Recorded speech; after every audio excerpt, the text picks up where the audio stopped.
It's time here in Spain to listen to somebody, an expert from Blevins, France, and it's the veteran Chris McCann joining us again today. How's your last week been? Very good, Howard. It's good to be back. I hope you're well too. How are you? Yeah, getting in the roll of things since we get into the new year. Good.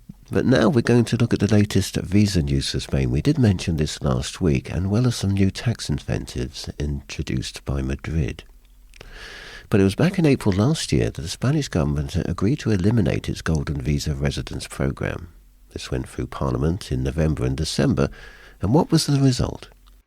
Well, as a bit of a background, the Golden Visa was launched by Prime Minister Mariano Rajoy in 2013 in the wake of the banking and property crisis, which hit Spain pretty hard.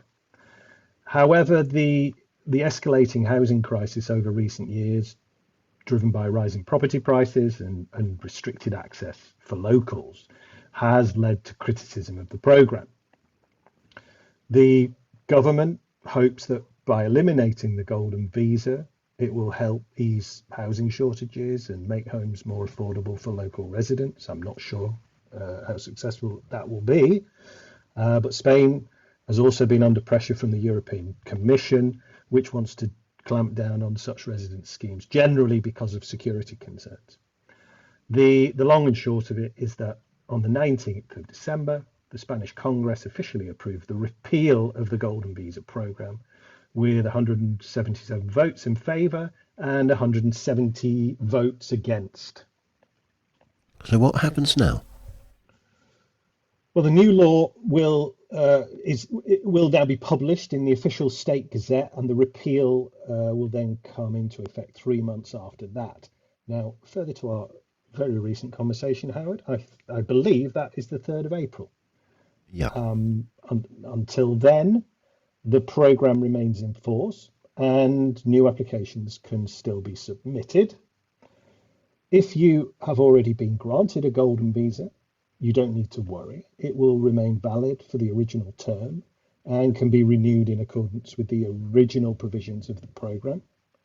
And if you have already applied or apply between now and the 3rd of April, the law being repealed in a couple, your application will continue to be processed under the regulations that were in place at the time of submission. But is the end of the Golden Visa a big problem for UK nationals who are hoping to retire in Spain? If they've missed the boat, if you like to say. I don't think so. I always like to say, as one door closes, another door opens. It's already the case that the non-lucrative visa is the most popular route to residence for most retired expatriates.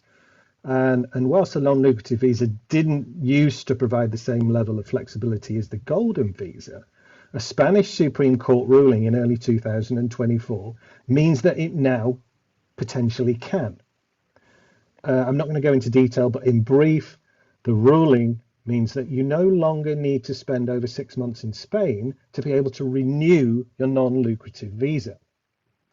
The requirements for a successful application for a non-lucrative visa is to provide proof of sufficient financial means to keep yourself in Spain, suitable medical health insurance from an insurer based in Spain, and a clean criminal record. The initial visa lasts for 1 year, at which point you can renew it for 2 years, and after 5 years, if you so wish, you can apply for a permanent residency permit. Changing the subject a little, Chris, I understand that Madrid has announced a new tax incentive called the Mababi law. What is this, and what does it have a wider implication for Spain? Well, yes, Spain continues its obsession with foreign football stars, and after David Beckham, this time it's Real Madrid's new superstar, Kylian Mbappe. It's Kylian Mbappe's turn to have a tax incentive plan named after him. In brief, it is a new tax incentive introduced by Madrid to attract foreign investors and talent to live in the Madrid region only. With effect from 1st of January 2024, new residents of Spain who establish tax residence in Madrid can benefit from a deduction equal to 20% of their investments in the regional tax bracket of their personal income tax. Now, since income tax rates in Spain are comprised of both regional and state rates, this new deduction can only apply to the Madrid half.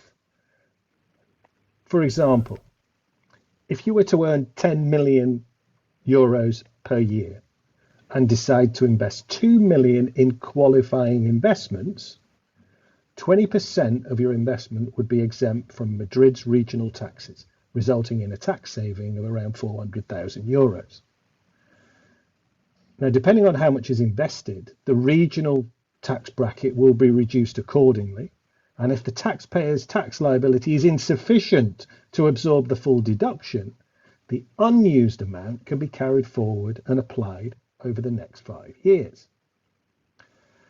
The investments don't need to be based in Madrid, but they do need to meet conditions to qualify.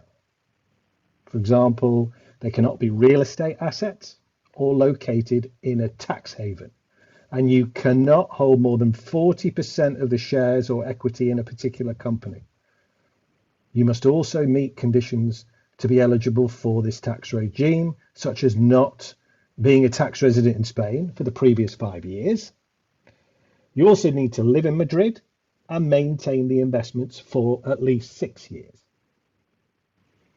Now, the Mbappe law, which is what it's come to be known as, is an ambitious move by the community of Madrid to attract foreign investors and professionals, particularly from the sports sector.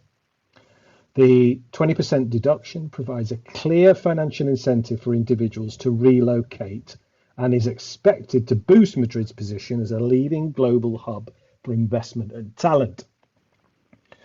As regards the wider implications, the Mbappe law has so far only been adopted in Madrid, but other regions in Spain, such as Cantabria, are exploring similar tax incentives for non-residents. So all I would say about that is watch this space. Many thanks, always a pleasure. And the website for our listeners, just to remind them, is blevinsfranks.com. It is indeed. Listeners can visit our website, blevinsfranks.com, where they will be able to access all the contact details of our local partners. If they so wish, they will be able to complete a contact form on the website, and somebody from Blevins Franks will be in touch with the most appropriate next steps. Many thanks. We'll talk sometime in the future.